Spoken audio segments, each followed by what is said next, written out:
Hello there everybody, this is Graham, also known as the Collector75. Welcome to another Transformers review. This time I am doing Transformers Robots in Disguise Scorponok. And at the end of this video I'm going to do like what I've been buying lately. Haven't done one of those for quite a while. I've got a few bits. I don't know if it's everything I've been buying lately. I seem to have been buying a lot, but then when I think I've pile it all up to show, I can't actually see a lot. But there we go. Yeah, anyway, right, so this is Scorponok from the new Robots in Disguise line. It's a bit like a cross between animated and Transformers Prime, really. A lot of misses on the figures, but you get the odd occasional figure that ain't too bad. This is one of them, I think. It was definitely one I was looking out for. It's not too bad. I have one or two issues with it. Mainly, I'll tell you what, right, so I cut this out off the box just to make sure we've got the instructions, so what I usually do. I'll tell you what, Hasbro really do not like being user-friendly these days. These instructions are so small, and it's a bit intricate, some of especially these arm bits, what you've got to do. And that's the first time I've seen the bloody figure before, and I hadn't got a bloody clue what was going up here, like on step 2 and step 3, because it's like really bloody tiny. Bloody hell. Anyway, yeah, it's not bad. I would have preferred working pincers. They look a little strange to me on the front there, but you know, there we go. You can't take this sword off because that becomes his thing in robot mode, and then you get his classic sort of like stinger for his scorpion mode there. Like it. You can put him on the ground there, and he looks pretty much scorpion-esque. Yeah, right. I think there is a purple recolor of this guy, or this is the recolor, one of the two. I actually quite like the purple one. If I see it, I might get it. I haven't actually seen that one, but I like this one. Right, okay, so to transform it is very easy. Well, saying that, it took me ages to work out his epoxy arms earlier. Just going to pull out the legs and rotate these down, and then just sort of like start bending them up to give him that weird sort of chicken leg sort of look. So turn that around. That one reverses round, and then we've got his robot legs, and you can extend them as you want, a bit like on is it Lockdown? Lockdown has the same kind of legs, and you can sort of like extend them to make them shorter or taller. That's always pretty cool. Right, the next thing we're going to do is fold these legs back like so, and then we also then have to, I'm going to do these arms in a minute. These arms are irritation. You pull out the whole chest section like that, and then there's a rotational joint just in there, if you can see it, and then you're going to rotate all of this sort of back and down eventually if it goes into place, and then everything sort of meets up. Do I put that head away? I think I do. I can't remember now. Yeah, I think that slides under there, doesn't it? There we go. Is that right? I think so. Only time will tell if I've done it right when we can turn his little head round. There we go. Sorry about that if that was off camera. This sort of slides up towards his back to take the bad look off that. And then these arms, right, these arms, what you do is you open this out, and this bit just totally loose and everything. Like I say, it didn't show exactly on those instructions exactly which way you had to turn the arm. It does slightly once you really carefully look at it, but it's a pain in the bloody arse. And anyway, right, so there's two tabs. You've got one here and one there, and that is just going to fit into there like that, and you close this back down, and then we've got his robot arm. It's just, once you know what you're doing, it is probably the easiest thing on earth. There we go. So, you know, it just runs around his arm, push it in those two tabs there if it wants to go in. There we go, bring his arm down, and there we go, there's Scorponok in his robot mode. And actually, I really like it. I actually really like it. He's got quite a cool little head sculpt there, if I just zoom in on that for a second. It's actually pretty cool. Like I say, there's a few decent figures out there in that line, not many. I still want to get Thunderhoof if I can ever be bothered to get him, because he looks okay, bit basic. You can hold his sword in that hand, and then also what you can do, if I just adjust my camera slightly, you can, if you had one of the little Minicon weaponizers like Lord Doomitron, because I like that name, you can hold that in his hand, be like a weird stabby, knuckle dustery, whatever, melee weapon. So that's pretty cool.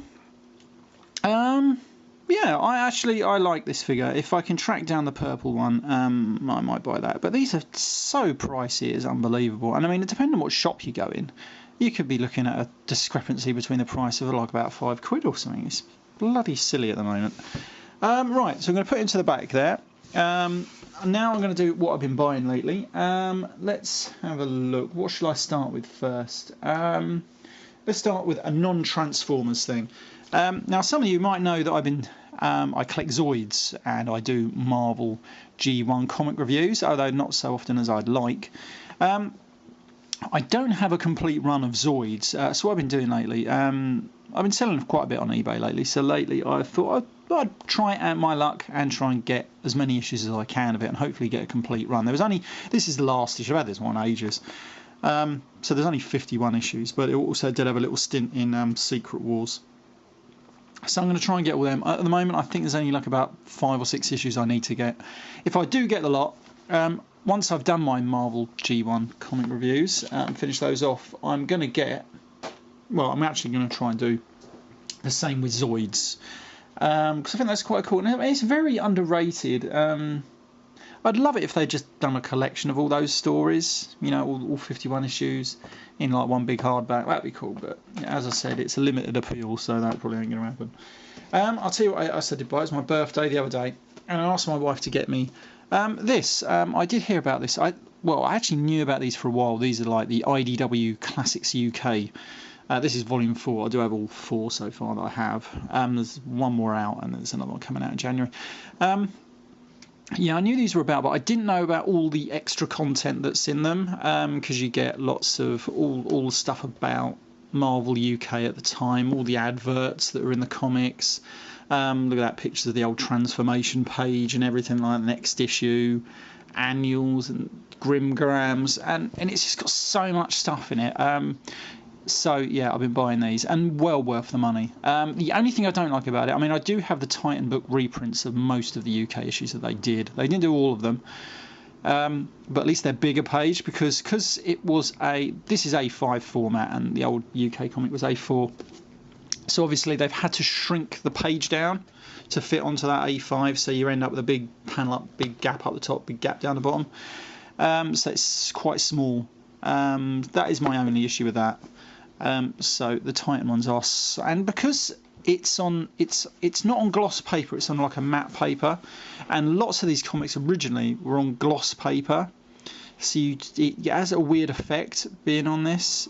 Some of the colours seem to like seep into the page a bit more. It's a bit weird, but other than that, 2 minor criticisms there, but a fantastic book. Like I said, it's just worth it for all the extra content. To be honest, and it has all the annual stories. Look at that, it even has the old trivia quiz from the old annuals there. That's brilliant. I love all this stuff. So yeah, I did hear about that at TF Nation. I heard James Roberts talking about that, and so I thought I'd track them down, and it's well worth it. Well worth it.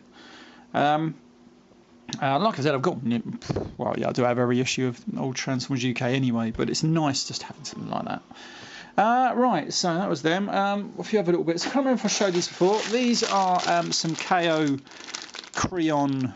What's this one? Is this Predaking? But these are oversized. I haven't opened them yet. It does come with loads of stickers and everything in there. Clogo. That's pretty cool. Yeah, so I've got him. And I've got Bruticus, because I like Bruticus. So I've got them too. I can't remember. I think I've shown Bruticus before. So that's them. What else have I got? There's only a couple of other bits really. Yeah, I've been buying loads of the Perfect Effect KO feet for the Combiner Wars figures, because they're pretty good. They're actually, I've had one loose hand that fits into a joint, is pretty loose, but that's it. All the rest I bought loads of different colours, all the grey ones, white ones, blue ones, black ones, loads of them. And I like the red ones because the red KO ones are actually a lighter colour than the official ones, because they're very dark red. But these ones are a slightly lighter red, so for what I want them for, they're a bit better. Yeah, so I've been buying loads of those. Actually, I found some really cheap on eBay, but then eBay took the listing down. But the guy did still send me them anyway, but it's a bit strange.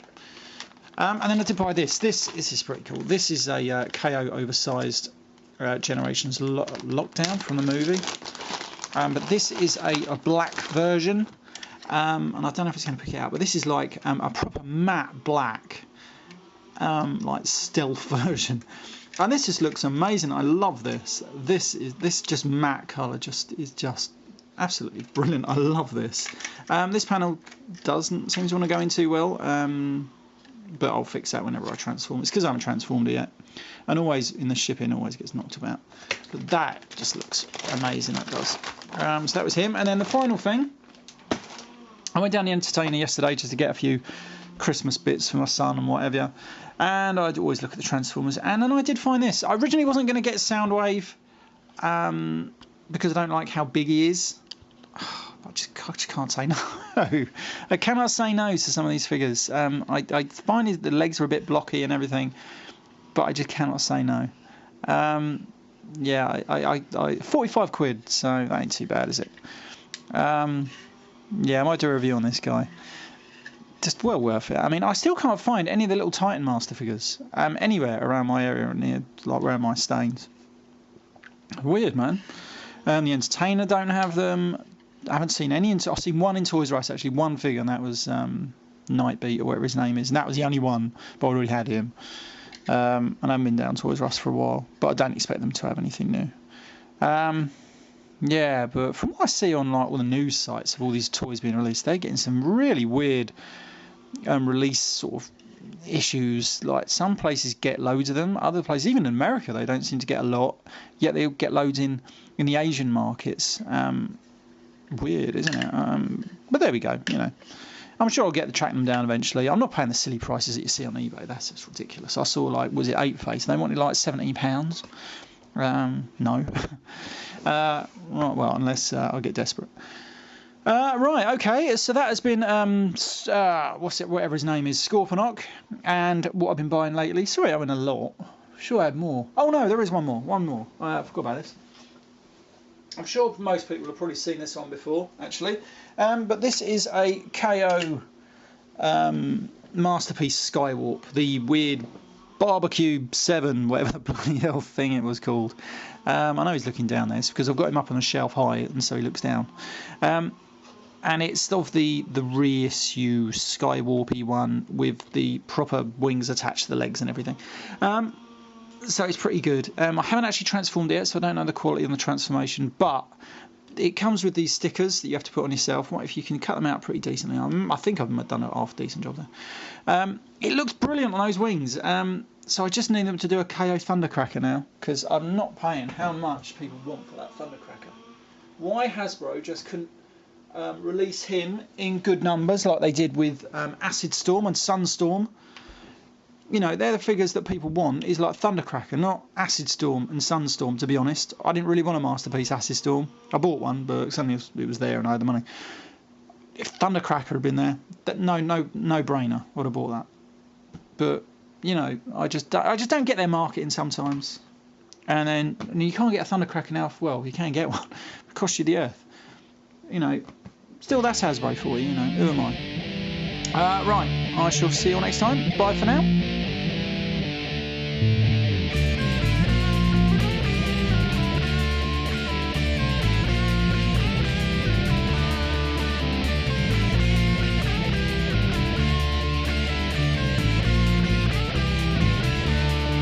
Thank you.